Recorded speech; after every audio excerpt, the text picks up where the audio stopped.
Thanks everyone for joining, and particularly for our panelists for their efforts in presenting with us here today.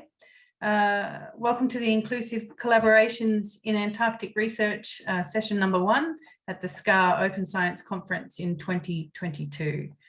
We really appreciate your time and your efforts and the work you are doing in this space. This session is an opportunity for cross-disciplinary research and the dialogue, bringing together diverse perspectives as we all forge towards more inclusive and equitable Antarctic and Arctic research communities. This session is an opportunity for us to celebrate the projects that are happening in this space and for us to share our best practices and our enthusiasm for being more diverse and inclusive. We're also building on the first inclusive collaborations in Antarctic research parallel session, which happened at the SCAR Open Science Conference in 2020. So it's a continuing piece of work and a lovely feeling of momentum as we move forward. My name is Donna Frater. I am the diversity lead with the Natural Environment Research Council here in the United Kingdom. I've worked at the British Antarctic Survey and have been a geologist for a good number of decades across exploration and operations. I am co-convener of this session and also another session on August 8th on this subject, and I'd like to invite my other co-convener, Mariama, to introduce herself. Awesome. Hi, my name is Mariama Dryak. I'm the director for the Polar Science Early Career Community Office, abbreviated to PASECO. We are hosted at the University of Colorado Boulder and support early career scientists all over and have a specific focus on diversity, equity, and inclusion efforts within that.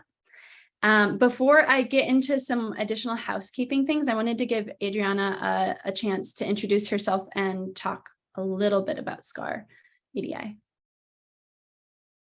Thank you, Donna and Mariana. I'm Adriana Gulisano. I'm Chief Officer of the newly created Equality, Diversity, and Inclusive Action Group within SCAR. And I'm a physicist. My work is a scientific work. I'm not from the social sciences, but I think this is a challenge we can undertake together with the whole SCAR community.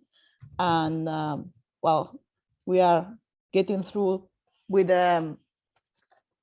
also Sia Madani as Deputy Chief Officer and Pilvi Musticielo, that is our secretary. Thank you very much. Thank you. So I just wanted to mention that any questions that folks have can be asked in the Q&A function on Zoom here. We encourage folks to ask questions that any questions you have throughout. I also want to mention that the session is being recorded and will be made available to registered participants in the past events section of the events platform. The organizers are also aiming to upload the recordings to the SCAR YouTube channel. So if anyone does not want their presentation made available on YouTube, they should reach out to scar2022@albanmeetings.com, and I'll put that in the chat once I finish chatting.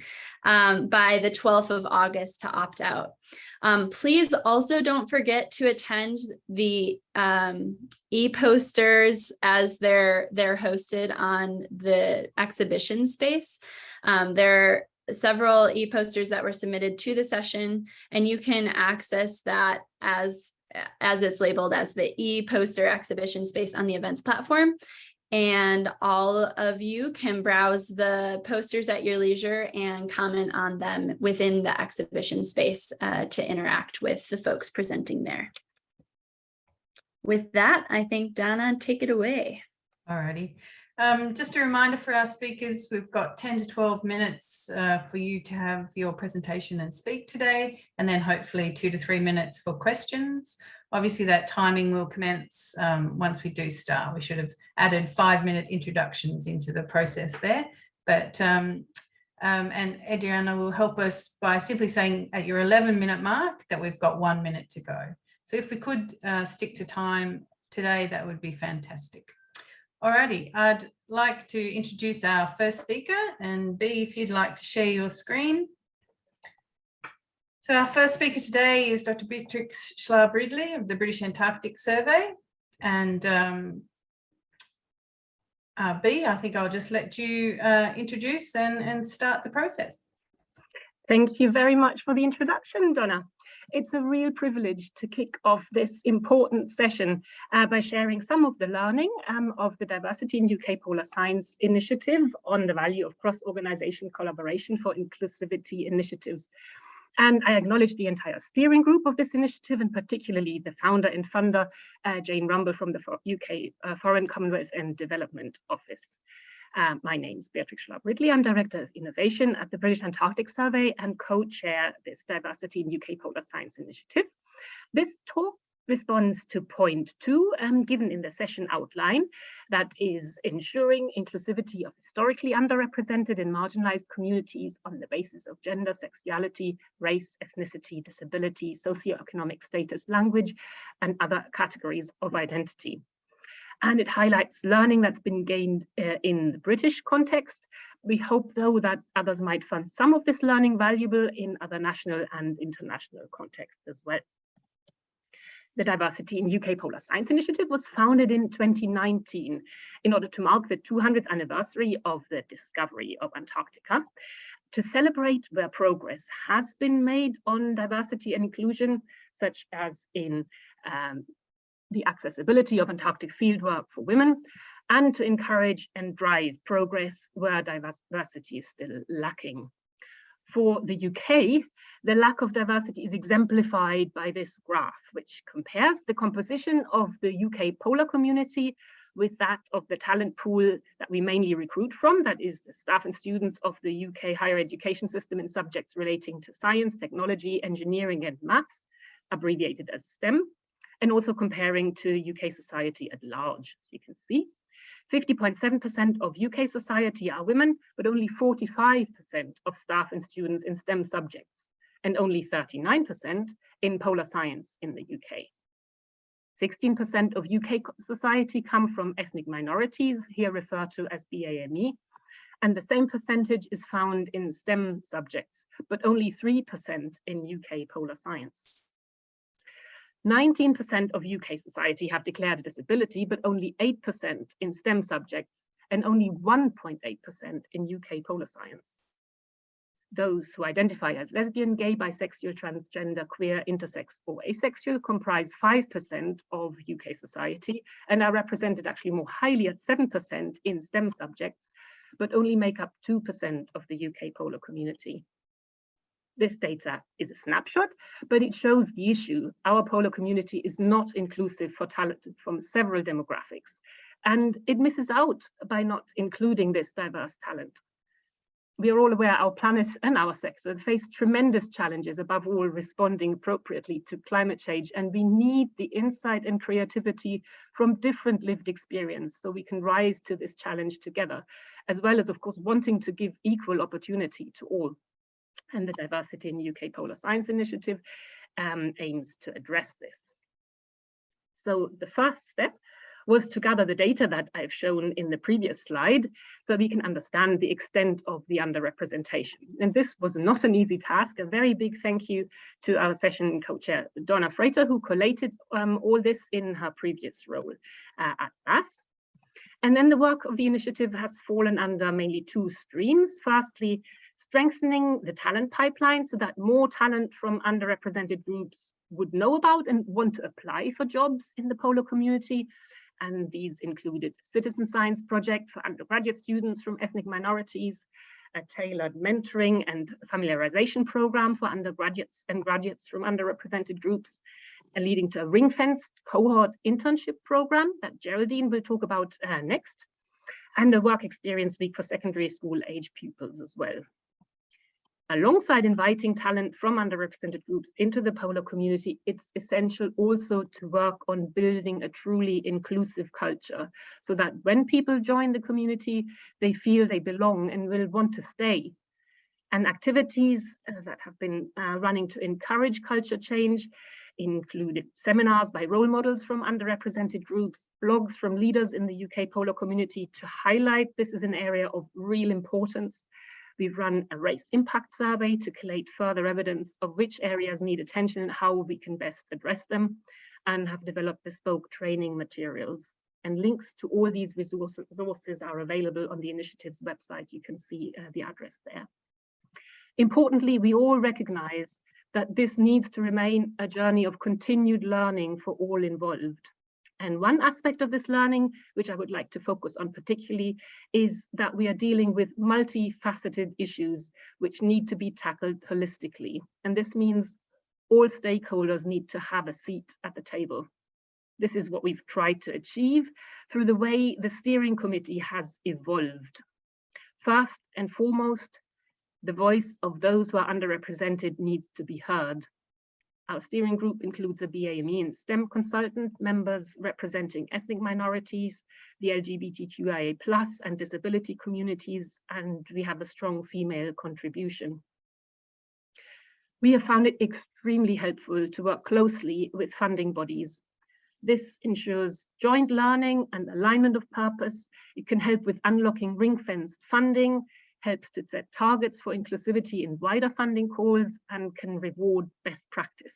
In our case, we started with the funder and founder, the Polar Regions Department of the UK Foreign, Commonwealth and Development Office, and then we're able to get the diversity, equity and inclusion teams from the UK research funding bodies involved, namely from the National Environment Research Council and its parent, UK Research and Innovation. This has led to very fruitful alignment, as Geraldine's talk will expand on.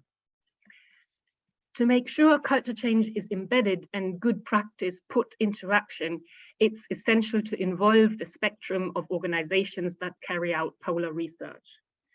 In our case, the steering group includes members of the UK university-based polar research community representing the UK Arctic and Antarctic Partnership and the UK National Committee for Antarctic Research, and the UK's National Antarctic Operator, which is the British Antarctic Survey. And the latter, very importantly, represents both science and operational groups. We have also found it very helpful to include representatives of international bodies, of course, SCAR, and also the Arctic equivalent IASC and the European Polar Board. This helps the steering group to appreciate the international context. It avoids silo working and duplication of efforts, and also helps with sharing resources. We have recognized the importance of including the entire pipeline from education through to senior leadership, and especially of listening to the voice of early career researchers. We are fortunate to have representatives from the UK Polar Network and Polar Impact in the steering group, as well as members from the participating organizations covering a range of seniorities, including senior leaders. And the latter is vital to showcase to the community that leaders are committed to that needed change. When bringing this spectrum of seniorities together in one committee, it's vital to take into consideration that there are power dynamics, and especially senior leaders need to ensure to give equal voice to early career researchers. I'd like to finish by summarizing some key lessons we have learned, some by adopting best practice others have taught us, some through trial and error. As I said earlier, we need to simultaneously strengthen the talent pipeline and evolve our culture to be fully inclusive and welcoming. For building the talent pipeline, we have found it very fruitful to create ring-fenced opportunities with strong mentorship and skills development, both technical and transferable skills, and to create cohort experiences to foster a sense of belonging. Geraldine will give an example of that. For creating an inclusive culture, and we certainly recognize we still have a long way to go to achieve that. We have found it helpful to encourage dialogue in organizations around diversity, equity, and inclusion through tailored training, to communicate expectations clearly, and Purvi will cover this in more detail later on in her talk about the revised Basque Code of Conduct, and to encourage leadership to model inclusivity and be visibly supportive of diversity and equity. Overall, in keeping with the theme of this session, we have found it most fruitful to work and deliver collaboratively amongst DIPSI members and beyond. That avoids duplication, it helps each partner to play to their strengths, it amplifies resources, holds us to account, and can infuse and encourage. We need to keep listening to those from underrepresented groups, actively seek out dialogue, and then turn learning into action. We need to do so with an attitude of humility, and I can't stress that enough. With the very best of intentions, one can get things really wrong, and we need to accept that. We need to keep learning and be willing to be corrected. It's also important to be mindful of intersectionality in between areas of underrepresentation. For example, between race and disability or disability and gender. Socioeconomic factors also play an important role in that, and to be aware of existing power structures. Progress can be accelerated if we incorporate best practice which has been developed by others. And I encourage all of us to persist in taking positive action to include those from underrepresented groups. And finally, we recognize increasingly just how big the challenge is to address inequities and to build a truly inclusive, diverse polar community, certainly in the UK, and I suspect in other places that's the case too. But without trivializing this challenge, wherever there has been progress, let's celebrate it and encourage each other to continue on this journey. Thank you. Thank you so much for that wonderful presentation, Beatrix. I have a question, and before I get into it, I just want to re-encourage folks to ask questions with the Q&A function, or if you're a panelist, to ask it to me directly and I can share it out. The first question I had was wondering if you could speak to specific initiatives that DIPSI has taken to strengthen the pipeline, or to consider this braided river concept of folks not necessarily taking a linear path into polar sciences, but entering at different points. Yeah, so in terms of younger generations, there is a lot of school outreach going on, which is trying to reach into the more unusual suspects and areas, maybe with more social deprivation, with higher degrees of diversity, to encourage school children. And we've had, COVID has sort of given a particular nudge in that direction, because it has forced us to do things online. And by doing a work experience week for secondary school age pupils online, we have been able to reach a much more diverse audience than previously for the secondary school stage. At university level, we've first had a small group of about 12 students join in a citizen science project, where they've spent a week with us really doing science with experts and coming up with great results, and building further on that, have developed the Polar Horizons program, which in the first year was meant to happen in person. Then after one day, COVID hit and we had to send them all back. But the community spirit that was created just in that one day together was tantalizing, and it has helped us to keep that community going online with mentoring, with talks. We had weekly meetings, discussion meetings, and exposing people to different areas of polar science. And that's we did that the second year online, fully online as well, being able then to increase the range of mentors. When it was physical, we stayed with people who were in the Cambridge area, because that made it easier to organize. Online, we could get the full breadth of UK universities who have polar experience involved as well. That was really, really helpful. But the most long-lasting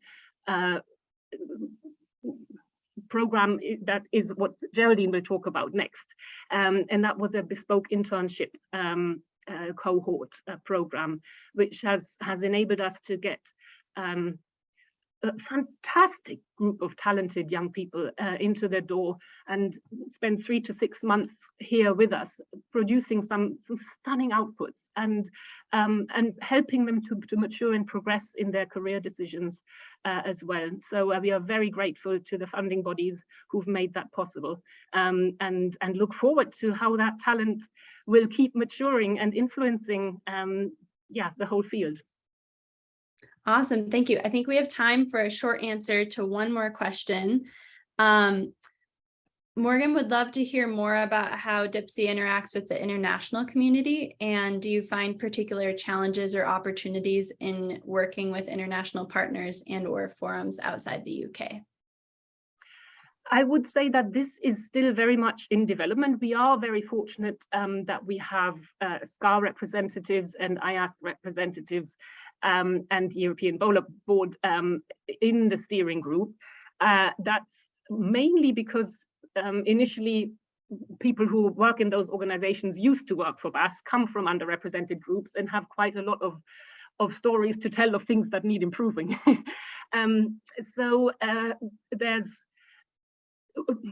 That's an area we would like to build on. The funding has been from UK organizations with a particular invitation to tackle, that horrible graph that I showed you. Donna, thank you for providing that data, but it is really quite shocking how strong that underrepresentation is. So we are open and keen to build on that and work more internationally. It's not necessarily so far been the strongest part of our work, but we have very, very much benefited from getting those role models that I talked about for giving seminars. We had to go internationally for relevant disciplines and people who are willing to interact, and that's certainly something that we also want to build on. Thank you, thank you. I encourage you to share information related to how folks can get in touch with you in the chat. There are a couple of people asking for that. And thanks so much for presenting today. A pleasure. Great. And if you could stop sharing your screen, we'll get the next person pulled up here. Excellent. So Geraldine, if you can share your screen, and I'll tell you when there you are. You're at presenter view there now. So I'd like to welcome Geraldine Huff from the British Antarctic Survey.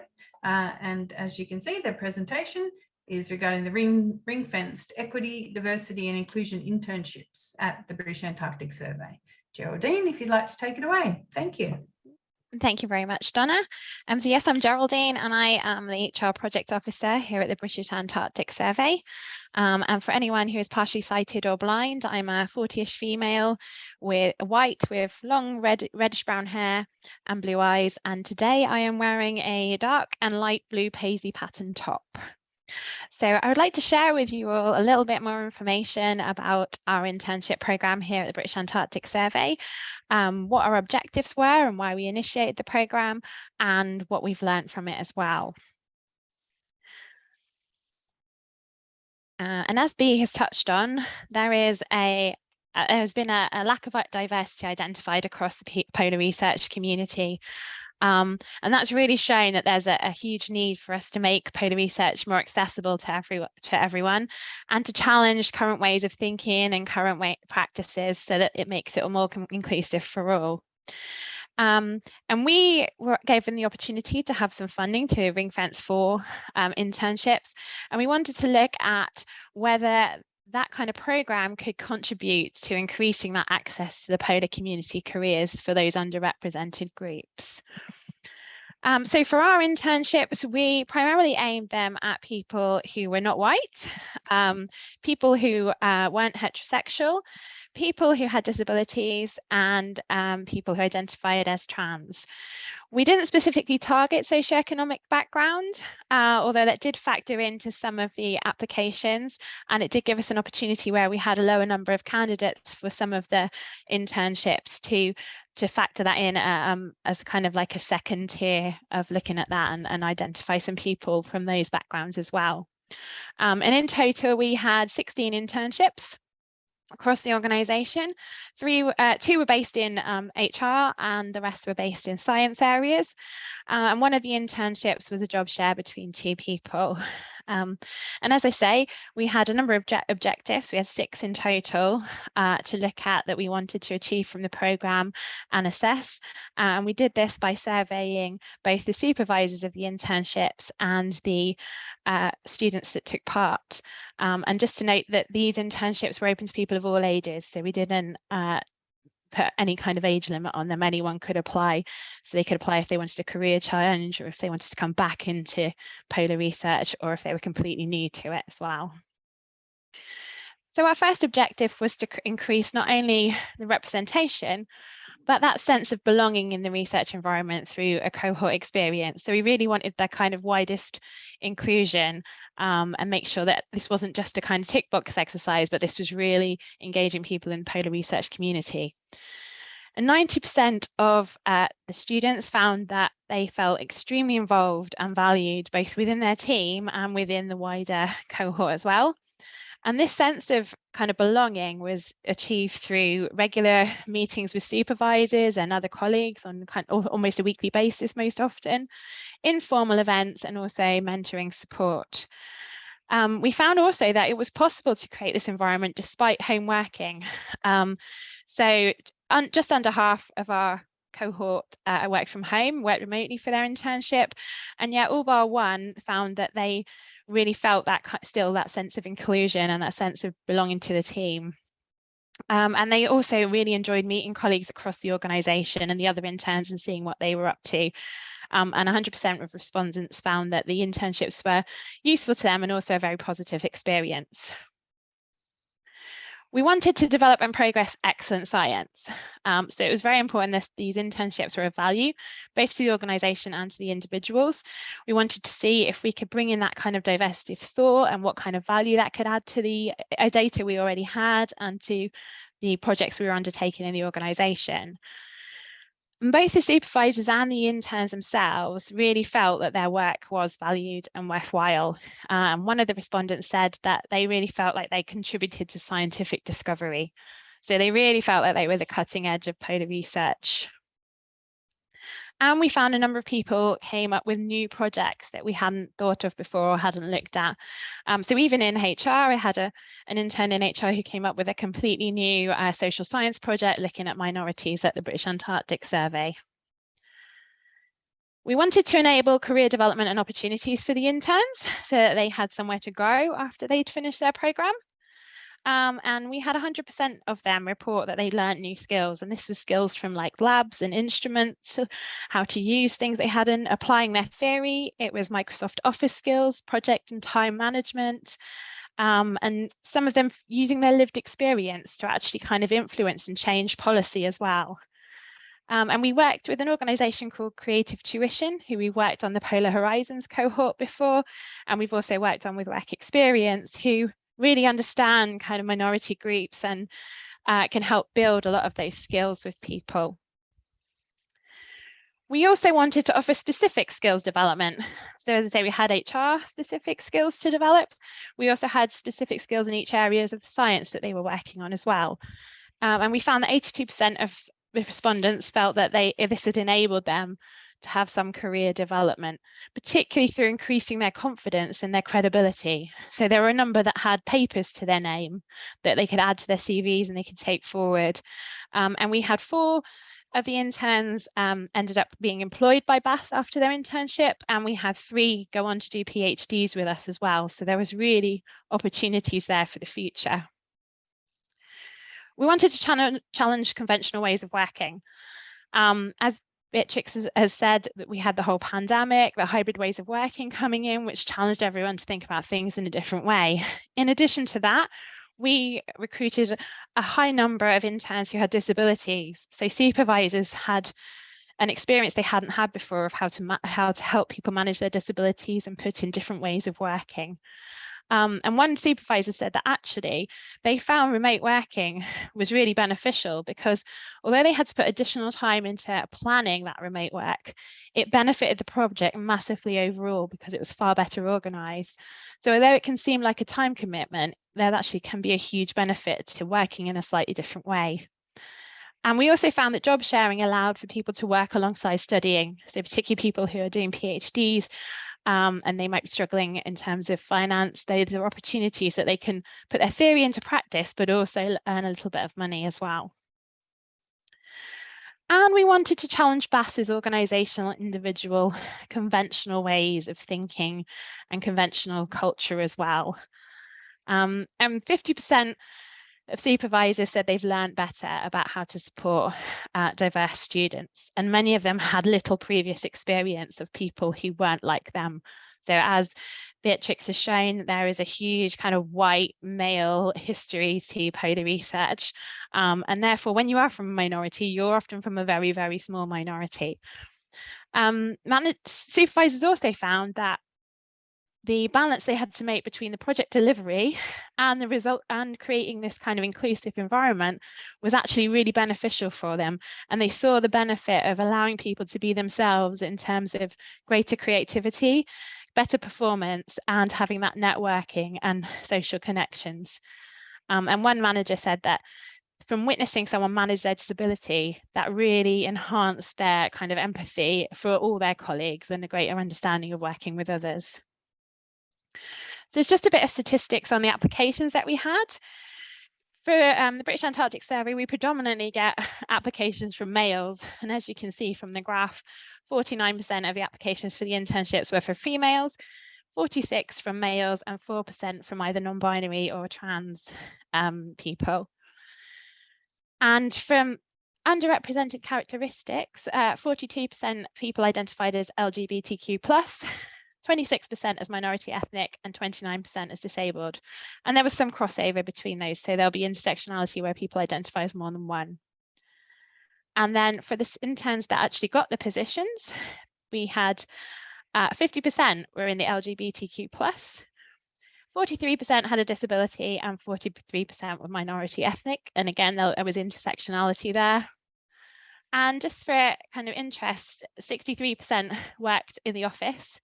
Sorry, 63% worked remotely and 37% were in the office. So there was quite a big difference between remote and office working as well. The success of our project, we really did get some fantastic projects that were completed, and they did add value to the organisation. This wasn't kind of a tokenistic, these were all proper scientific projects or human resources projects that we've got great understanding out of. We built very successfully on our previous experience of Polar Horizons and the work experience that we've run remotely, and our previous understanding of building cohorts, working with underrepresented groups, and the importance of that kind of community and belonging feeling to it. We worked well with our partners and internally and externally to make sure we had the relevant expertise. So not everything went smoothly, but fortunately we were in a position where, because of our greater understanding, we were able to resolve any issues very quickly. And we reached our desired applicant pool. As you can see from the numbers that applied, there was 134 applicants overall for these 16 internships, and they met the range of people that we were hoping to attract. And we've managed to provide them with ongoing opportunities for employment or for career development, and just giving them the confidence to move into the kind of either polar career or wherever they want to go. Ooh. Sorry about that. And so we have some recommendations from what we found out. The first is the importance of ring fencing funding and resource. This isn't the kind of thing that you can just decide to do as an add-on to your program. It takes time and resource, and it takes expertise. The kind of recruitment and onboarding process is quite large, and there's a lot to go through, and it's important that you have the right people and expertise on your projects. You also need to get your scientists or other areas involved in coming up with projects, knowing what they want to do with those projects, and identifying the kind of right people that they're looking for, and the appropriate level for the interns as well. It's really important that you support both your interns and the supervisors so that you can build that cohort experience and you're really building that inclusivity in. There's no point bringing people into an organisation if that experience isn't there. If you can, plan ahead so that if you do get unexpected funding, you're ready to go with it. But this isn't a silo approach. Internships is one part of a massive challenge for the whole polar community in terms of building inclusivity and bringing more minorities into the organisations. And it's really important with interns and any other project that you keep those connections going and you keep that kind of pipeline going of opportunities in the future as well, so that people have somewhere to go with it. Internships, like work experience, are just a start. So that's all from me. I've given you myself and Pilvi's emails if you would like to know more about the report or you want to see a copy of it. And if you have any questions. Yes, thank you. We have a couple of questions already coming in. First and foremostly, there's a question related to, were internships paid? Yes, they were paid. Yes, they were paid Awesome. at the standard living wage for the UK. Okay, and I think a follow-up question there was, were the supervisors also compensated for participating? Absolutely, they weren't compensated in addition to their usual salary, so they were salaried staff at best. Awesome. Another question is, what are some challenges that you heard from interns encountering within the program? I think one of the things was keeping momentum up sometimes with supervision. So some of them had very good regular meetings with supervisors, and other times they would have like really good support, and then it might wane a bit as well as other kind of supervisors, other priorities maybe got in the way of things that were going on as well. Prior to starting, I have to say I was contacted by a number of people who then applied who had concerns about disclosing certain characteristics. So I did have a number of conversations with potential interns about either their disability or other things, but particularly disability, where they were concerned that if they disclose that might affect their future career in science. Thank you. Also, could you speak to if you provided any specialized training for supervisors as you introduced this diversity into the program through the students? I think that's one thing that we've lacked really, and that we could have supported the supervisors more. So I think there is definitely something we want to work on, is more of a guide for supervisors so that they have more information about how to support their interns and the kind of approach to take as well. We had one-to-one support, so like Pilvi and myself were always available to them, and I did have conversations with some of the supervisors, particularly again around disabilities and adjustments and that. But I think certainly there's a more kind of planned out approach that we could take to that in the future that would be more beneficial. Wonderful, thank you so much. If you could just stop sharing your screen, we will progress on to the next presentation. Yep, thank you, Geraldine. Excellent.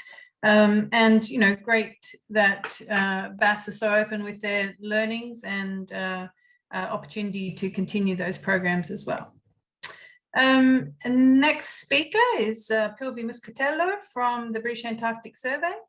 And Pilvi will be speaking to us about supporting and building inclusive behaviours in the UK polar community. Are you right to share your screen there, Pilvi?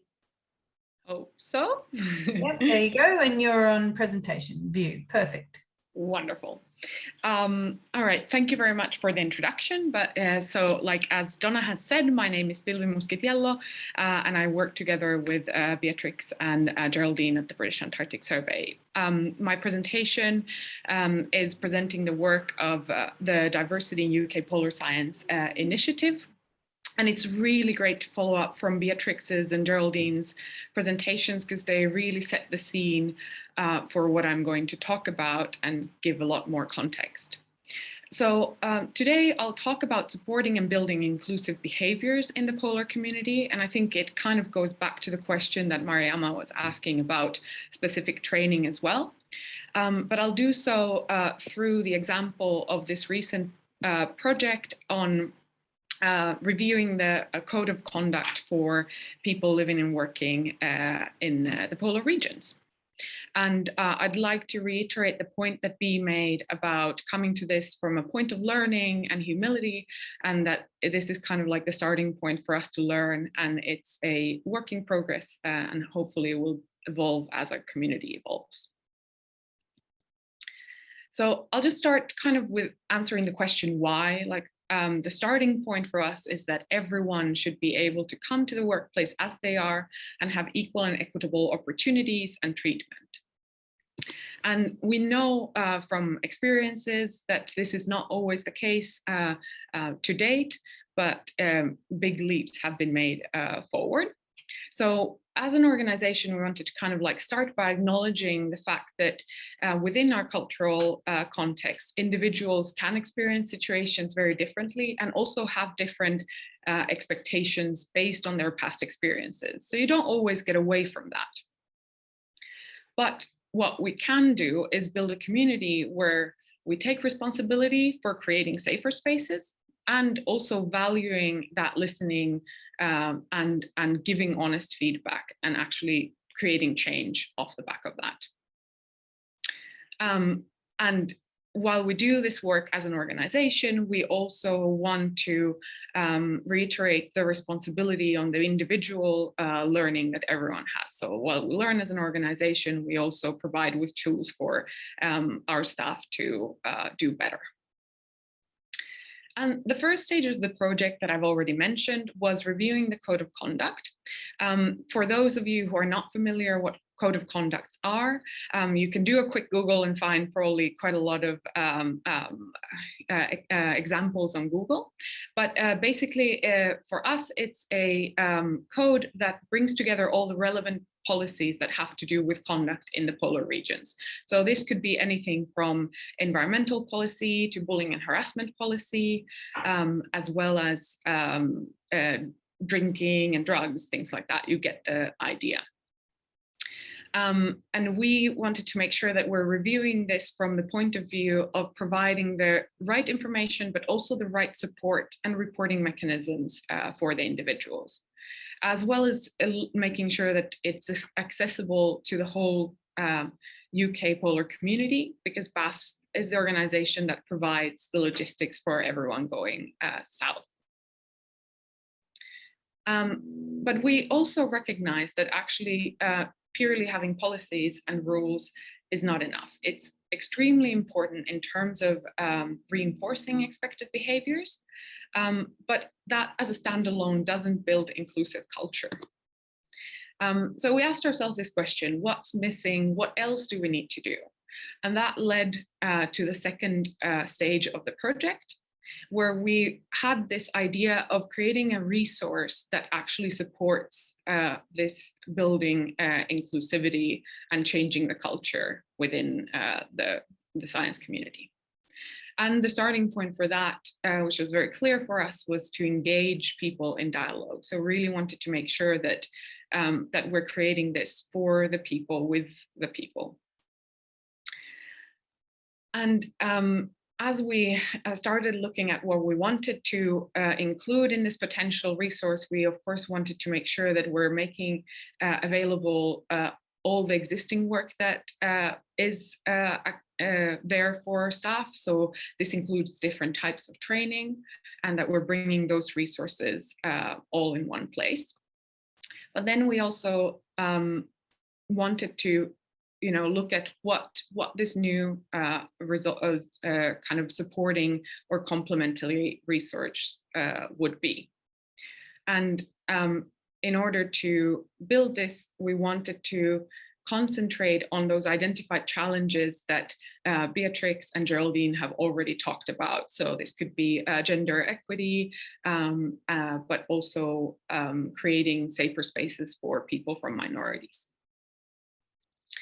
And the result of this work took its form in a UK Polar Community Guide in Inclusive Behaviours. And this is basically a booklet, a resource that brings together a lot of other kind of resources that we have, as well as introducing some new information. And it's built on this idea of making people curious to learn. So of course, again, as a standalone, it's not the result or the kind of the cure, let's say, but it is a way of increasing the capacity for dialogue and having a common language, which was really important for us. So I will run a quick run through of the different sections that are included in this booklet, but I'd like to say that at the end of it, there is a QR code so you can access the booklet directly, or we can also share a link to it, which is available online. So we started by, creating this common language and actually being very clear about what our cultural aspirations are for our community. So there's a section outlining this, as well as our cultural values. And throughout this resource, we wanted to make sure that it's not just words, but also a lot of examples to bring to life what it is that we mean. So there's a section on what it means to be an accountable colleague, and then some very practical examples of what sort of behaviors fall under that. We also talk about biases, which we acknowledge that all of us hold, and how we can break them down in order to build a more inclusive environment for everyone. The next section is a compilation of infographics and visualizations that concentrate on those challenges that have already been mentioned. So, and these are meant to be tools for collective learning and shed light on what some of the minorities are and minority experiences might look like. So we talk about recognizing sexual and gendered harassment and discrimination, as well as recognizing racial harassment and what that might look like in practice, recognizing ableism, and finally, understanding differences in sexual and gender identities. But again, recognizing and understanding these differences isn't always enough. There might still be conflicts that arise, and it is really important to learn ways of taking action. And here I'd like to reiterate this, that we're building on existing resources. So there's a section on what it looks like to be an active bystander, and also outlining tools and tactics for action. And this is a piece of training that already is delivered across the organization at BAS. Finally, we talk about that really important aspect, which is the support mechanisms. So if people are faced with inappropriate behavior or a conflict, what can they actually do? So we concentrate on the individual first. How do we ensure they can create a safe space for themselves? And what sort of kind of help is available to them. We also make it very clear how people can report an issue. And to this end, we have a new anonymous reporting tool alongside other avenues for reporting. And finally, we want to make very clear and transparent what the organizational response is. So what can an individual expect from the organization? Because oftentimes we know that there's a lot of fears about reporting, be it not to be taken seriously or not to receive the right help. So we make it very clear what the organizational response looks like. And we also have a section on the welfare support, so the contacts and the people that are there. So now we're of course looking in the future. If we build this resource, what will our future work look like? And in the short term, we're of course building bespoke training to talk about the resource and the content and those cultural aspirations at what we mean by them. And this is delivered across the organization as well as part of the pre-deployment training for staff who are on their way headed to the polar regions. We want to encourage, feedback from our colleagues and from the community, and hopefully look at ways how maybe something like this could be built in a different cultural, societal, historical, geographical setting as well. So hopefully I've not gone over time, and there's some time for a few questions. Thank you. Thank you, Pilvi. Actually, you closed wonderfully with the first question we got, which was, can you share additional thoughts on encouraging other national programs in establishing initiatives like this in their own context? Yeah, absolutely. So, I mean, this has been, of course, the result of longer term work. We didn't start with this specific resource, but we've taken learnings from a lot of other nations as well. So we've looked at codes of conduct and these behavioral support documents from other contexts, and then looked at how they might work for us. So I think I would encourage people to just reach out, and even, I don't know, if we can be invited to give a talk, if there's influencing that needs to happen, so that those who are involved in this work also can see the value of it and how it can be used. Now, luckily, there's a resource with this talk being recorded, so hopefully that's also another resource that can be shared around. Wonderful, thank you. I encourage folks to use the Q&A function to ask additional questions. And in the meantime, I have a question. I'm wondering if you could speak in more detail to how you determined like code of conduct reporting structures and what would be most accessible and welcoming to folks who do have an issue to share and report. Well, I haven't been myself as involved in the actual building the reporting mechanism, but we have turned to a company with real expertise in this area. So of course, we're learning from them, but equally, as Bea mentioned in the first presentation, we did have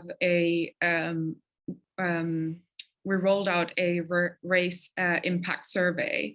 And I think that survey also outlined kind of the lack of reporting mechanisms and some of the challenges that exist in terms of the fear of reporting and why underreporting happens.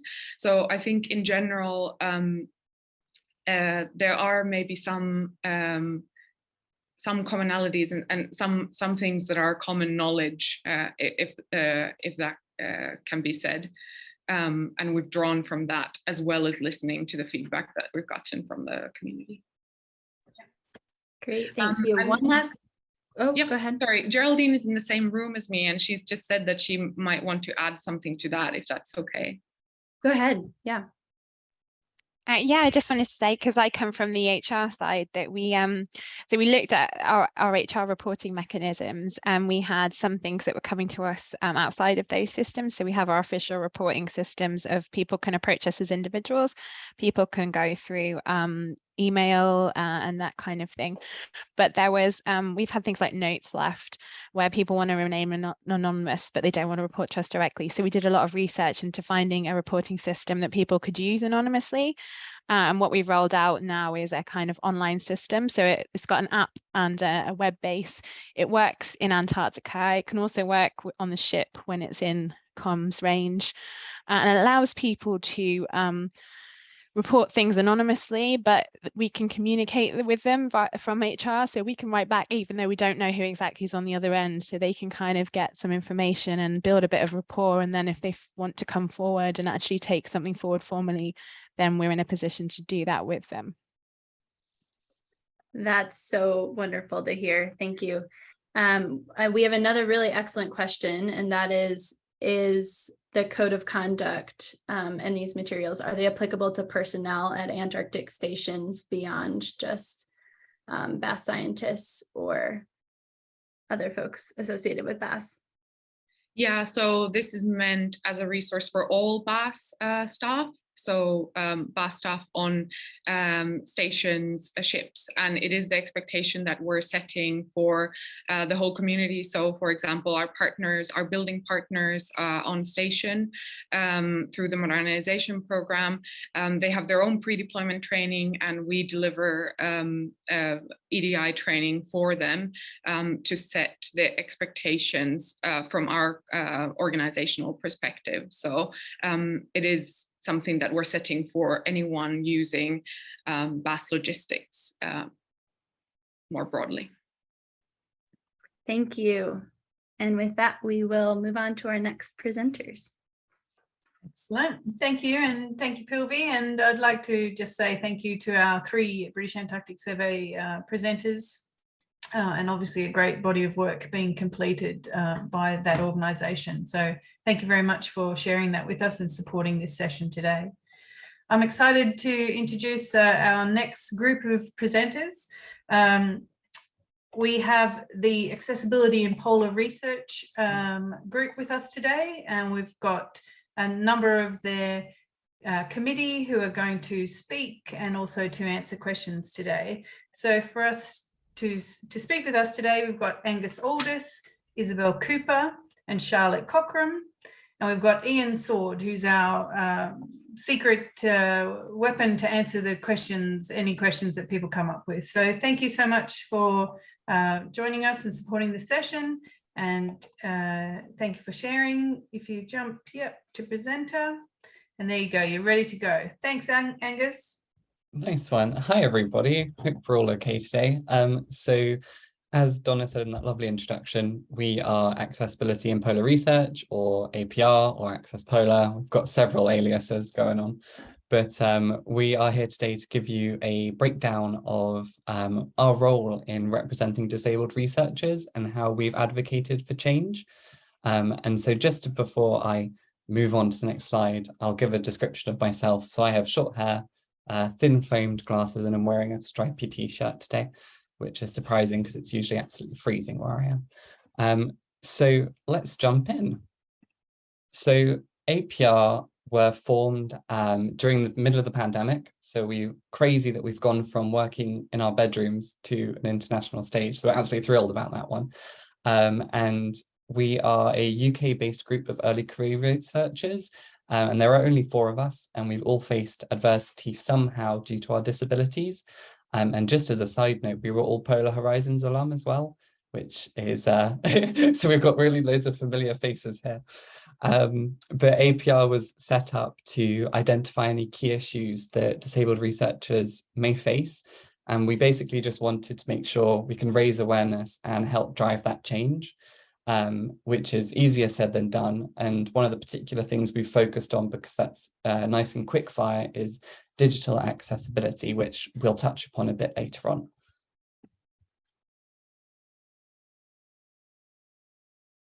And I think Izzy is going to present this bit as well. Oh, yeah, hello. Yeah, I'm Izzy Cooper. Just a quick description. I've got long brown hair, blue framed glasses, and a very bright green top on. So one of our first actions as a group was to create and disseminate a questionnaire asking people to tell us about their experiences working in polar research and the areas in which they felt there needed to be most change. And from this, there were a few issues which definitely stood out. So a major one was concern around blanket policies for fieldwork and medicals, and that these were based on very rigid 2D views of diagnoses. Another was around the perceived notion of disability and failures to consider hidden disabilities and the coping mechanisms that individuals with these may need. And another big one was concerns about conference accessibility in a number of ways.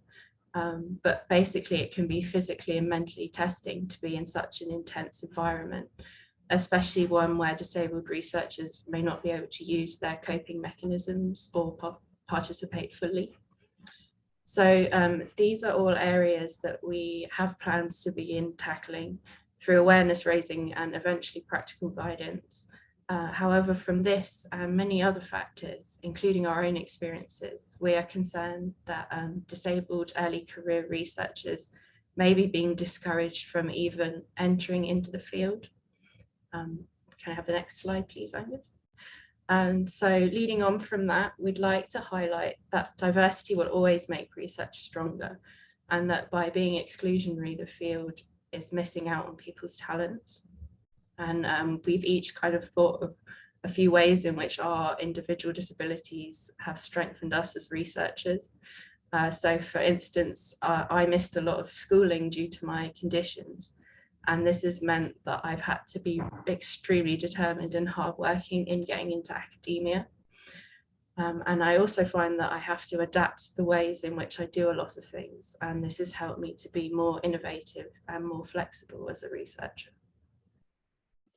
And I'll jump in. So I have multiple learning difficulties and hypermobility, which is a fun mix. But my learning difficulties have made me essentially get a nice different perspective on something that other people might consider black and white.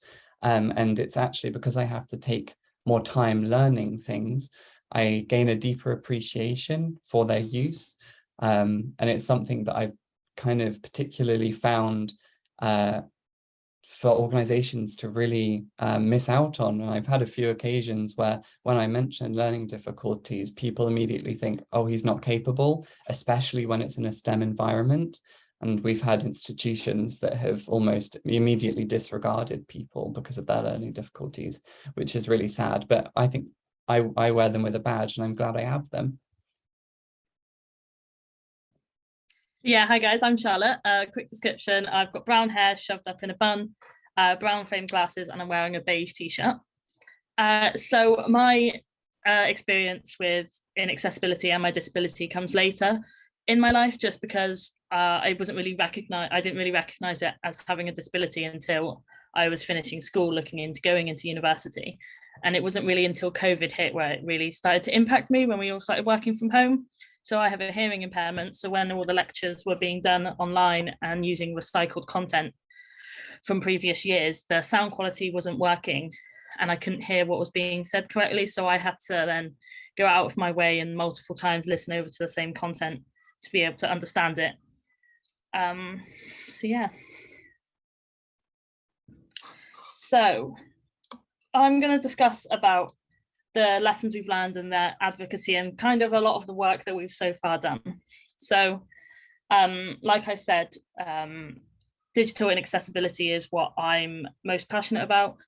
I have a degree in oceanography, and then during my degree, I discovered all these inaccessible practices, it led me to doing an internship at my university within digital accessibility. So there I learned about all of the in common practices used by academia.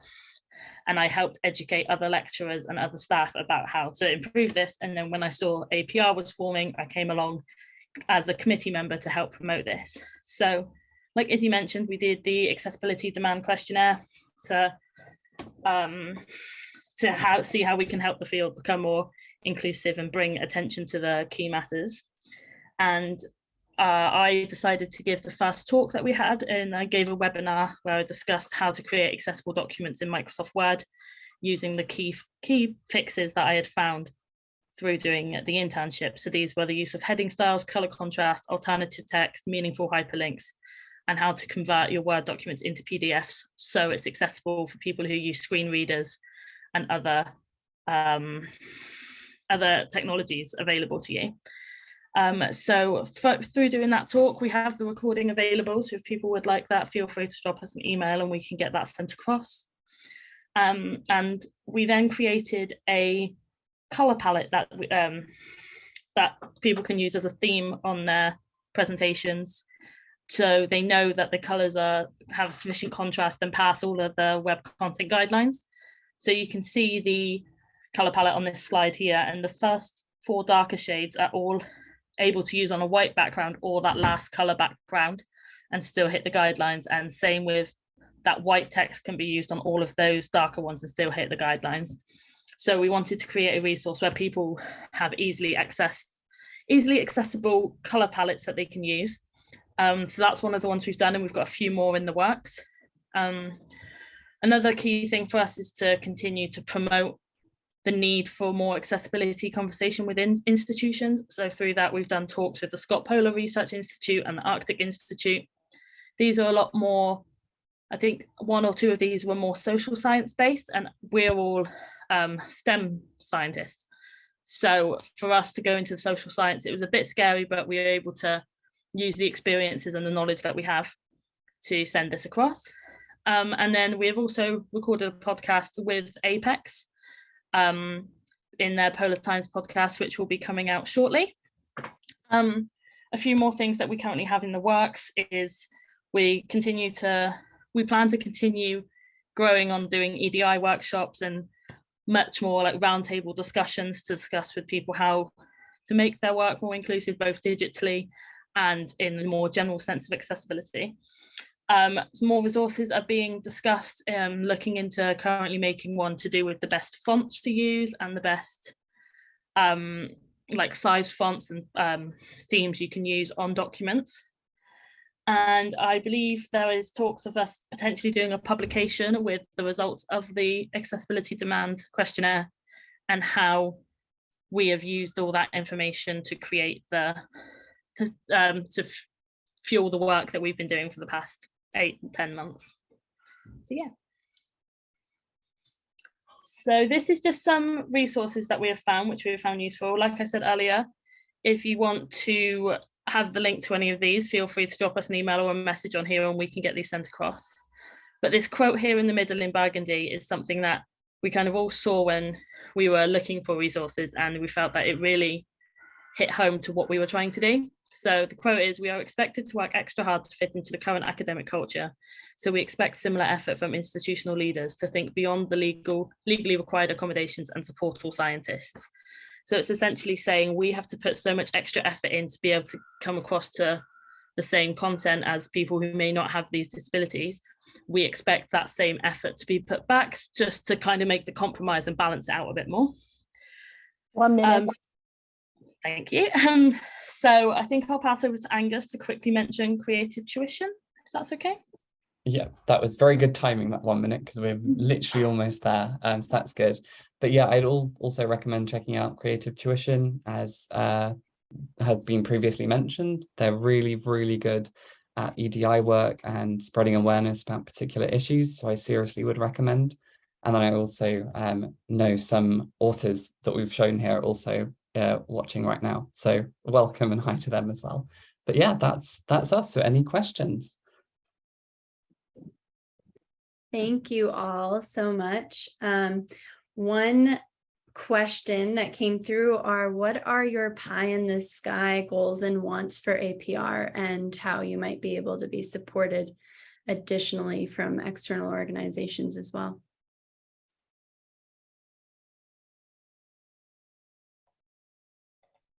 Anyone else going to take this? Because there's a pie in the sky thing I've been slowly working towards. You might be able to guess from my mugshot over on the far right of that image, but I'm really hoping we can organize essentially a fieldwork training camp up in the Cairngorms, doing essentially alpine rope work, all that kind of thing, so that people who are thinking about going to do Antarctic or polar fieldwork can get some experience before they go, to see what accommodations could work for them, or want to find out what the limits are before we start blanket refusing people to go.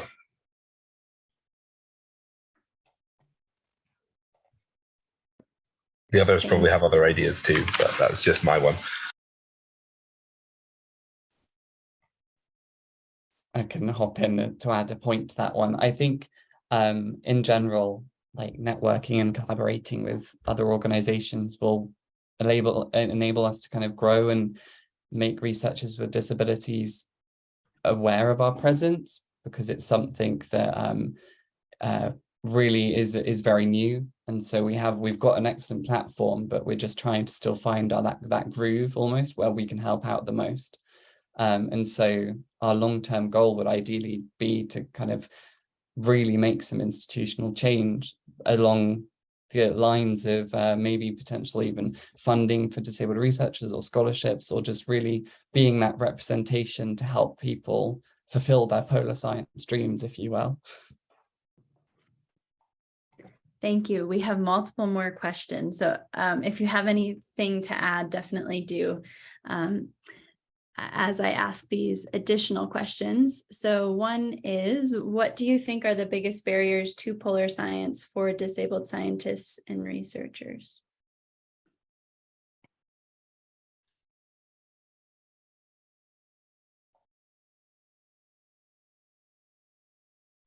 I'll jump in first. Honestly, I think it varies with the person and the disability, because there are multiple separate issues that I could highlight. So I guess for me, in particular with learning difficulties and hypermobility, there's the worry of sensory overload and other issues regarding like unique spaces that I might need, or accommodations that on a ship might not be able to be accommodated because it's a very quick-paced environment.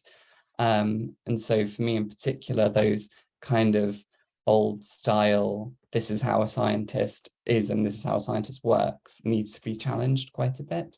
But I know other committee members feel different on that one too.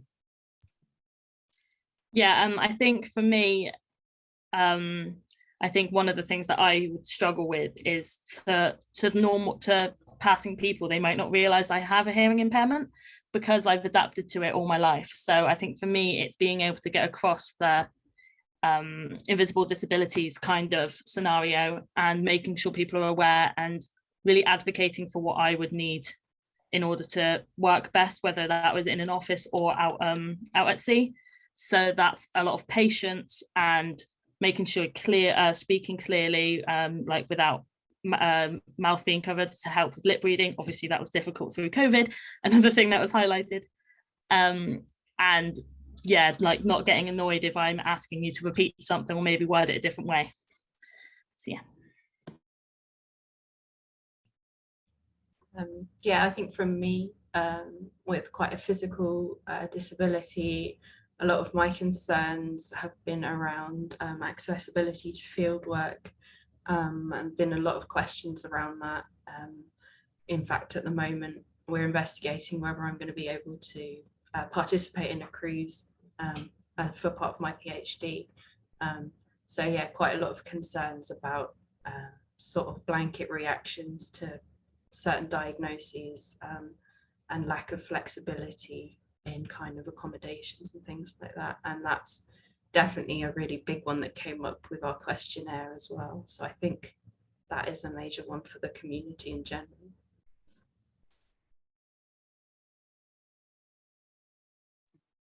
Okay, Ian, did you want to speak to that, or should I move on to the next question? Yeah, I mean, I was kind of last minute. I've had some time off, so I wasn't involved in my experiences, but I'm similar to Angus. I've also got various learning disabilities, primarily autism, and one of the things that's quite difficult is, especially with hidden disabilities, is that a lot of people who've been able to cope will often be assumed to not have a disability, because essentially we mask so well and blend in, but it's this allowing for differences, allowing for this struggle that's pretty much on a daily basis, listening to what we have to say and taking into account practical things that can be, not always big, just a little bit to make our lives a bit easier. Thank you. We have a question. wondering what your thoughts are on how SCAR might be able to support accessibility in polar research.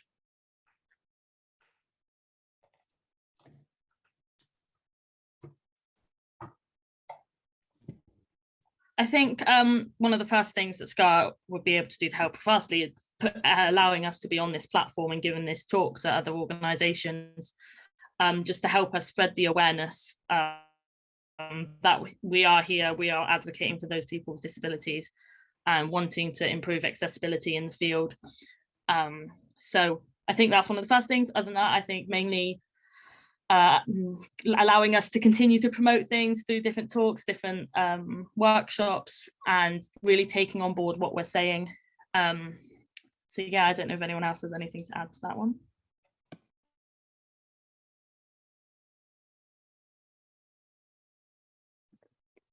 Okay, thank you.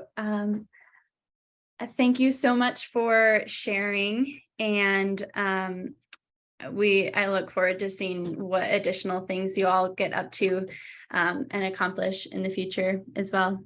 Donna, would you like to? Thank you. And yes, I also like to reiterate that thank you very much for presenting with us and supporting us today. Also to note that all the questions were about how the wider polar community can help you. So I would encourage you to continue to reach out through these channels and ask for things. That is the way that we can help. You ask us for things that you need or want to get your message out there. So brilliant. Thank you very much. Thanks for all your support. I'd like to introduce our next speaker. We've got Ria Olivier, who's from the Antarctic Legacy of South Africa organisation, hosted by the Stellenbosch University. Ria, if you would like to share your screen, and welcome.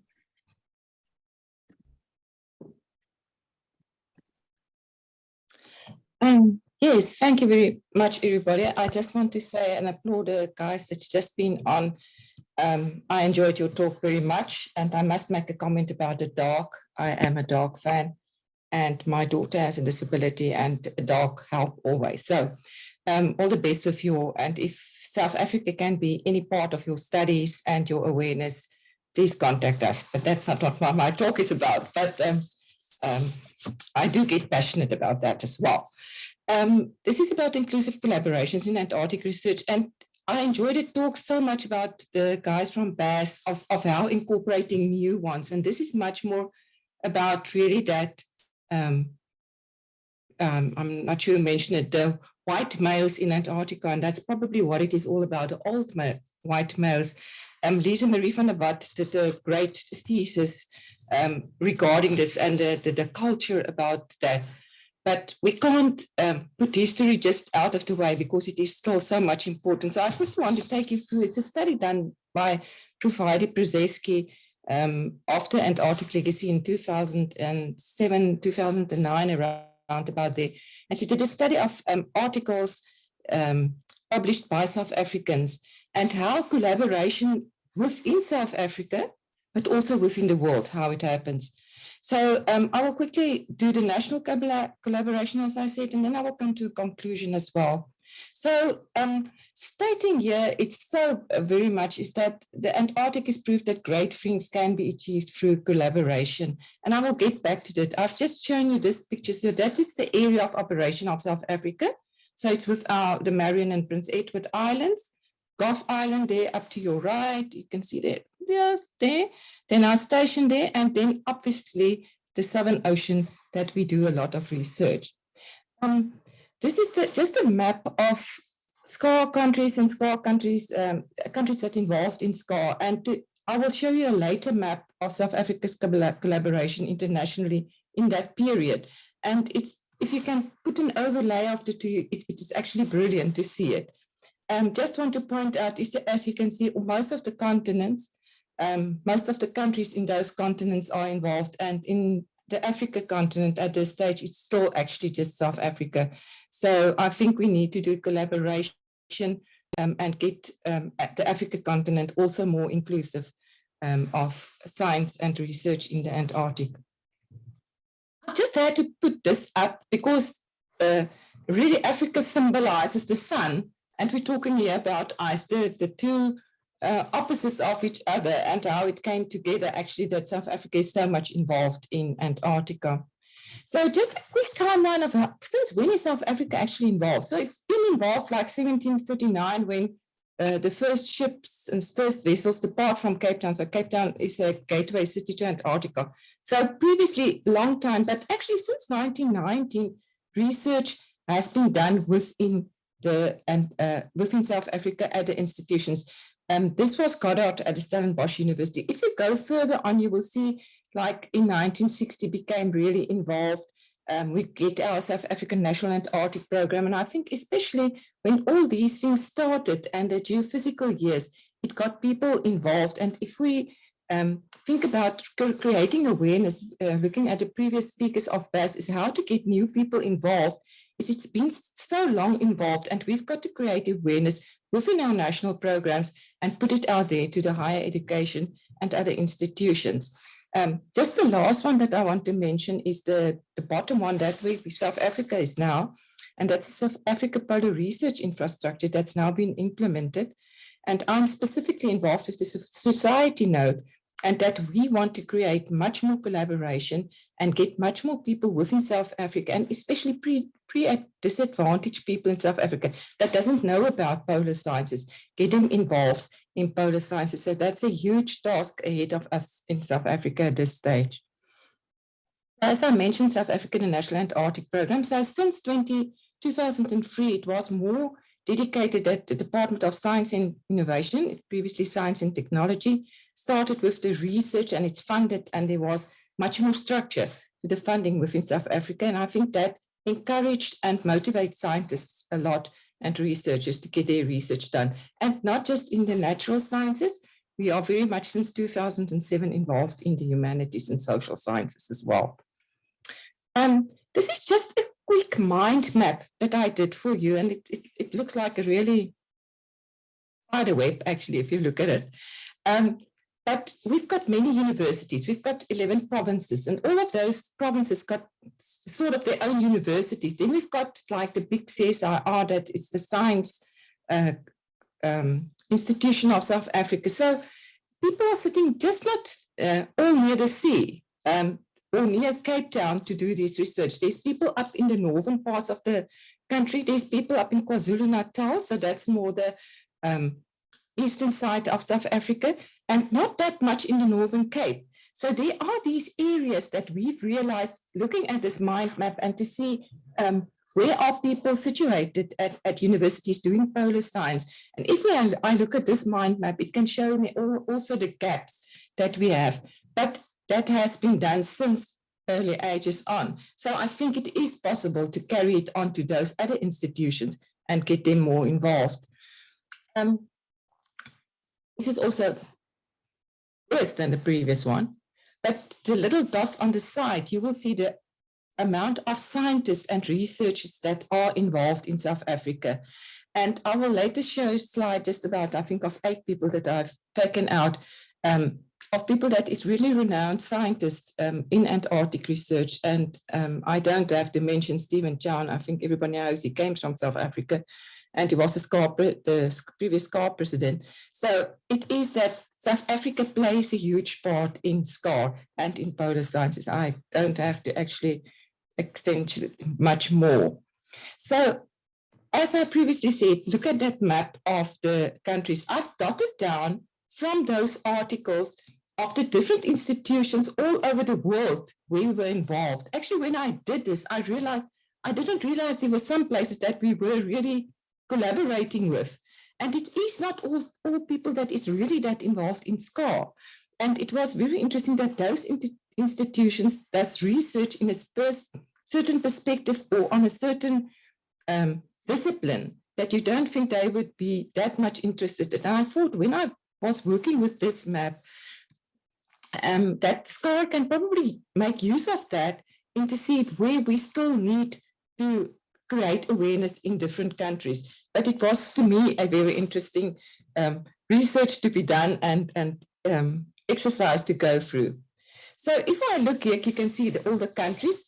You will see the drop down in the in 2011, because it was not the whole of 2011 articles, it was just about March, so I should have actually probably taken out 2011. But these are all the countries and how it diverged from the year. So as you can see right in the beginning, there wasn't that much collaboration with certain countries. Can we ask the question, was it because South Africa was that in that stage in the apartheid era? So I think that can make a very interesting research to be done. So if you can see, it picked up a lot since 1994. So the world opened up for us. And I think that's also sort of, not a disability, I'm looking for another word, but that's also a problem that if people are not involved or not allowed to do research within this arena, then we don't get that research as part of Antarctic research. So that was very interesting. As you can see, there's Zimbabwe and Zambia is listed there, and Malawi. So there are African countries that's been involved in the research, although they're not really that involved in SCAR. As I said again, I think it can be make very interesting research on why that period was not that involved. It can also be because there wasn't that, it was still, the information was available, things that has been published in papers and journals, but it is also probably that now we've got the internet and that, so you can see the spike goes much up to the end. Then this is the interesting things that's, the disciplines that's been gone on. The one that I just want to highlight is the human enterprise on archaeology, and that's specifically from the Antarctic legacy that comes from. We do a lot of oceanography research, and obviously there will be a lot of things in that regard. The atmospheric sciences that is at SANSA, on space agency in South Africa, that's funded. So there is a lot of collaboration still going on in that regard. And these days is that on the Agallas, we get a lot of time of overseas visitors and overseas colleagues that go on the Agallas on the takeover period. Especially now that it was the scale cruise, so you can go and have a look at the scale cruise. And I think if I can look at the research that will come from the scale expedition that was now just happening, I think they just came back last week. There was different institutions from all over the world that took part in that expedition. As I mentioned, I previously... 1 minute. Thank you. There's Stephen Chow as well, Martin Bester. If you can see the citations of the guy, he's more than 4 decades doing mammal research. But luckily, we've got the right-hand side of young people that come into science and research that is so great. And I think that's so important that we can get our early career scientists ahead of this. So what's the future? When is our next symposium? I told you about the polar research infrastructure. When are we going to have a SCAR on the Africa continent? Just a question. And the bibliography will be updated in 2023. It's still a project going on within the Antarctic Legacy Project. So in next year, you will have the whole thing going there. So just in conclusion is that I think I've said that the Antarctic is the proof that great things can be get through collaboration, and that is so true. And if you look at all those conclusions in there, it is so important that these publications go out, and that especially for future generations, that we can create a community that's all inclusive of everybody in South Africa, but of the world as well. And that's just my references. And thank you very much for the time and to tell you a little bit of South Africa's collaboration in this regard. Thank you very much. Thank you, Ria. We encourage folks to ask questions. Again, one question I had was, I'm wondering what some key takeaways you have related to what makes a successful international collaboration work. I just must say up front, I'm not a natural scientist. I'm really an information scientist. So I look from everything from a data perspective. And I think that if I look at the data that's available, I'm also part of the Standing Committee on Data Management, Antarctic Data Management, SCADM. And if you look at data, you see things, I think, differently, because you see all these data that's available. And if data is not made open access to people to use, then will collaboration be that great? I know most scientists think about it. It's my intellectual property and I'm totally for it. But at one stage, you must make this available to other people. And I think to take from this as well, I don't think just probably on your own, you can get much research done and get to much conclusions and find out new things and so on. But wouldn't it be easier and looking at it from different perspectives and use different groups of data in that regard, information, and collaborate in that regard and take it actually another level? So I'm not sure if that answers your question. Yeah, thank you. It's neat to hear your answer from your perspective as a data scientist. I don't think we have any more questions, but thank you so much for sharing today. It's great to hear about what's happening in terms of collaborations in South Africa. Thank you. Excellent. I would just say exactly the same. Thank you, Ria. It's lovely to meet you, and what a wonderful platform SCAR is providing that can help with this sort of collaboration. And both you engaging into the people you are meeting today, but also for us to see what is going on in South Africa, and that you would be available for us to talk to you about that. So thank you very much again for your support today. Everyone, we're on to our last speaker for this first session. I'd like to welcome Associate Professor Ebru Kamas. And Ebru, I'd like you to pronounce your university for us, please, because as everyone's been teaching us, there's always things to learn. So if you would like to continue with your introduction, and welcome. Of course. And I'm Ebru Kamas from Turkey, Çanakkale 18 University, who is currently in the Arctic. So my internet connection is not so stable. Sorry for that beforehand. And today I'm going to make Ebru. Oh, sorry. Can you share you've shared your screen? It's great. Can you do presentation mode? Down there. Yeah. Thank you. Okay. Perfect. There you go. Awesome. Sorry to interrupt your introduction. But and also, if you want to drop your video off in case your signal strength, please feel free to do that as well. But it's lovely to see you. Okay. Okay, today I'm going to make a presentation about a research on the role of science diplomacy in polar science diplomacy, and I would also like to a bit develop on Turkey's experiences in that process as well. And first of all, I'd like to state my research purpose. The global arena has been experiencing a more complicated and many-sided diplomatic system in which non-governmental organizations, scientific institutions, and the network of regulators, media, and governments are involved. And while disputes and conflicts have necessitated a new type of governance framework for polar regions, the new diplomatic system has also renewed the interest in science diplomacy to address the major challenges threatening the global commons. And on the other hand, as it could be seen in the COVID-19 pandemic case, immediate multilateral response may not be coordinated, albeit the existence of intense international scientific collaboration. And therefore, by applying the methods of Dryak 2 diplomacy to unite scientists with political leaders and government officials and diplomats, science diplomats can elicit communication between countries and enhance collaboration, especially during crisis.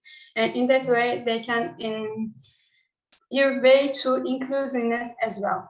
Accordingly, based on the geopolitical tensions and recent developments, this study aims to examine the role of science diplomats in polar science diplomacy. First of all, what do we refer to let's say, when we say science diplomacy?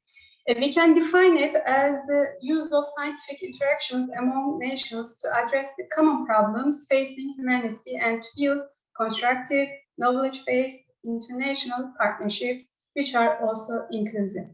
And science diplomacy is a transboundary field that involves national borders, entailing bilateral and multilateral relationships.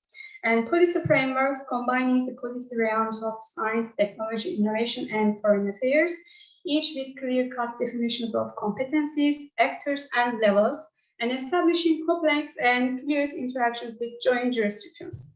And in addition to policy framework, it also involves stakeholders of all natures, involving government actions, as well as international organizations, scientific institutions, and non-governmental organizations, the private sector, and so forth. And professional backgrounds, because it bridges two cultures, at least two cultures, with different worldviews, the scientist and the diplomat. Therefore, in order to address the consequences of a changing climate, the scientist's role evolved from curiosity-driven climate researcher to active participant in diplomacy. So in the broadest sense, we can define science diplomats as professionals who perform the duty of placing science, technology, and innovation affairs as an essential dimension within the international policy system and international relations.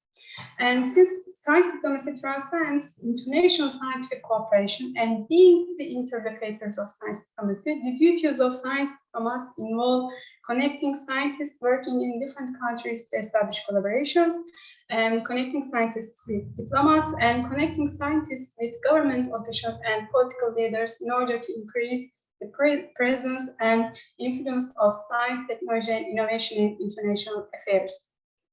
So, we have two terms, scientist diplomats and diplomat scientists, depending on where they perform their duties. If a diplomat scientist, we can say with diplomat scientists, work at an institutionalized position, then we call it diplomat scientist. If a scientist work at a non-institutionalized position, we refer to it scientist diplomats. In terms of diplomat scientists, we can give the examples of science attaches, advisors, counselors, representatives of research councils, and representatives of public research organizations deployed abroad, etc. It involves a formal duty. As for non-institutionalized positions, we can give the example of scientists, researchers, managers, and administrators of agencies or research organizations not associated with formal diplomacy mandate, and civil society representatives. As for my studies, achievements, and case studies, let's say, in terms of diplomat scientists, we can give the example of ozone depletion and climate change processes. I also included some of the names because they carried out significant duties while establishing a common ground, common scientific ground for such great achievements and for preparing acts and legal institutional processes. So, for example, Mustafa Tolba, and he became the bridge between developing countries and developed countries, and he actually directed that process leading to Clean Air Act amendments and also Vienna Convention. And Mario Molina, he actually, because of his hard work, he became the winner of Nobel Prize in Chemistry. So that process leading to IPCC, the foundation of IPCC, shows us a scientist's role evolved from curiosity-driven climate researcher to active participant in diplomacy. And as for nuclear policy, we have Bohr and Gerald Smith, and thanks to their efforts, there have been a ban on nuclear weapons, and this was another great achievement. As for polar research, because my title is the role of science diplomats in polar research, we see another significant achievement, for example, the foundation of SCAR. We are already familiar with the history of SCAR. The plans for the International Geophysical Year in 1957 and 58 included a major Antarctic component, and the International Council of Scientific Unions Antarctic meeting held in 1957, and it was decided that there was need for further international organization of scientific activity in Antarctica. Thanks to scientist diplomas, the efforts of scientist diplomas, we see the foundation of SCAR and then the Antarctic Treaty.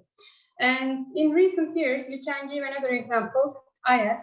IS is also a remarkable achievement made by, carried out by scientist diplomas. And International Arctic Science Committee, it was founded in 1990 by representatives of national scientific organizations of the 8 Arctic countries. Now it has evolved into a leading international science organization of the North, and its membership today includes 23 countries involved in all aspects of Arctic research, including 15 non-Arctic countries. So it has evolved into a more inclusive organization for us.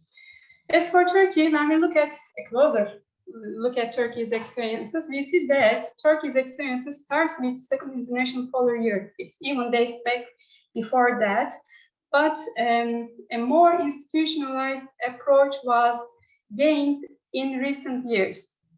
We see there are a number of national expeditions, and some of them conducted with international partners, some of them conducted by solely Turkish scientists. And we have 5 national expeditions to Antarctica and 2 to Arctic region, and we are still growing. And when we look closer, when we look further, first of all, we see that up to now, okay, we are learning and we are trying to institutionalize our polar research, but up until 2019, we see that there was a mandate of natural sciences in our polar research and mandate of male polar researchers as well. But after 2019, there was a major shift in our polar studies as well. And now our national polar research councils institutes manager is a female, and she is very active in polar sciences, and she granted access to all of us, all of researchers all around Turkey, to become a part of polar studies. And she encouraged us to take an active part in that process.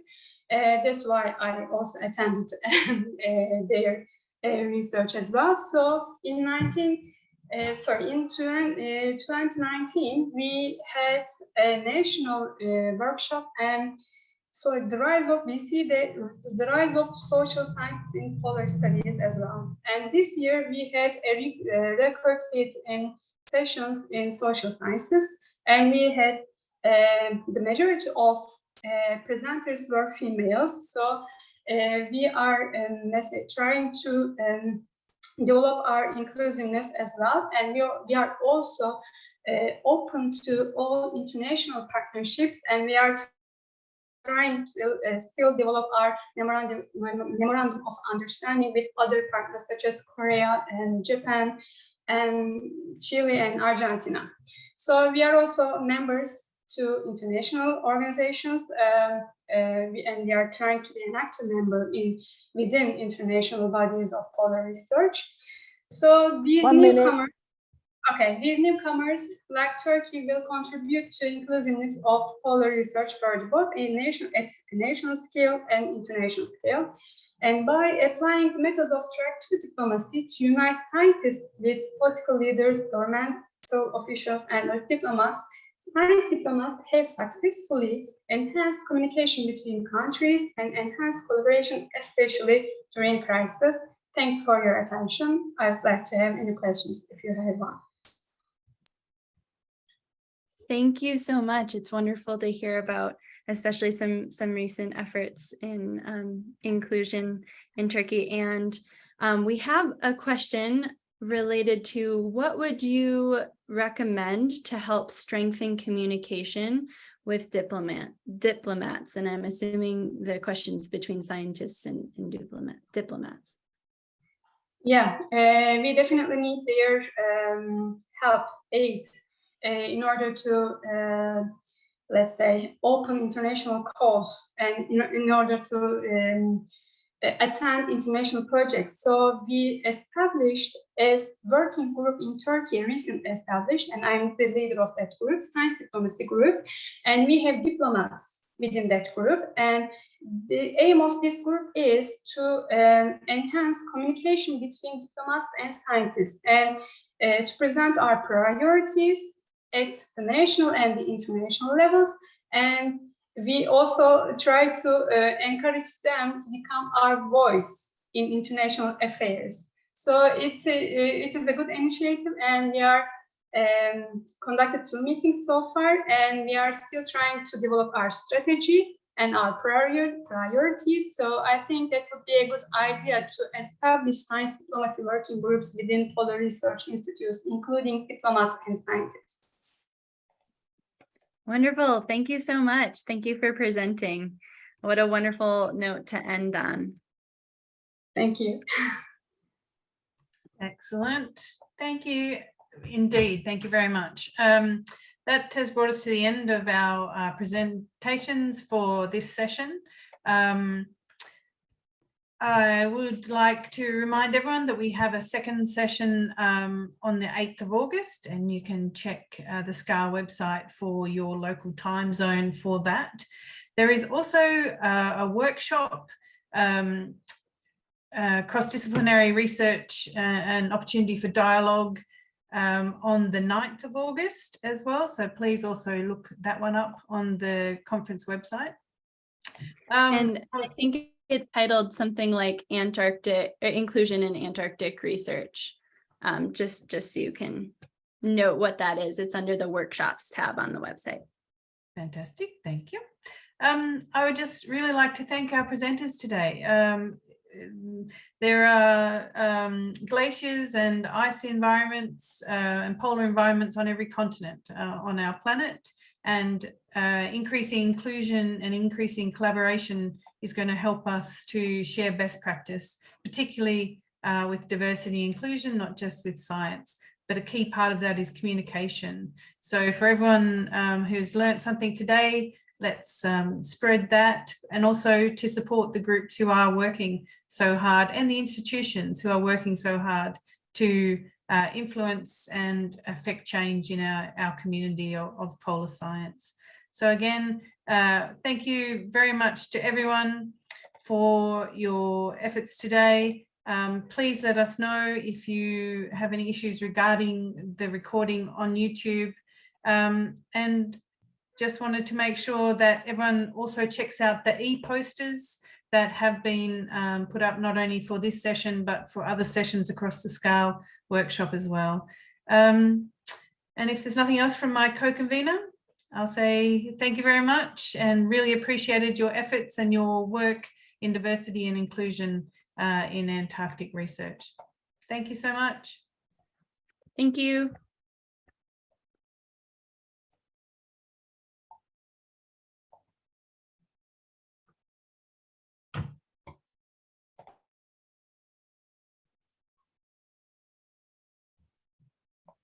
Thanks, Ian.